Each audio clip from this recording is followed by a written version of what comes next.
Ciao, sono Mandis Pierpaolo della ditta Sumesto dell'Inna. Da 3 generazioni lavoriamo sul legno, scanni, sedie, impagliatura.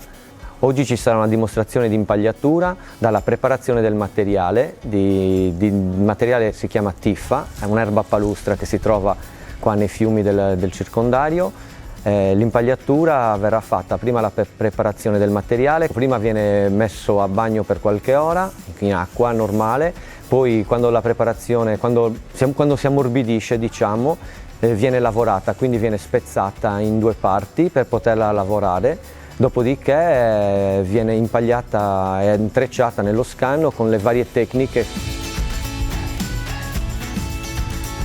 La sedia e lo scanno hanno 2 tipologie diverse di impagliatura. La sedia è fatta all'impagliatura a giro, cioè è un giro continuo che va sui 4 lati, mentre l'impagliatura dello scanno, più precisamente degli scanni cosiddetti economici, viene fatta in un'altra maniera, quindi a poste, prima, seconda, terza, quarta, fianchi e la chiusura.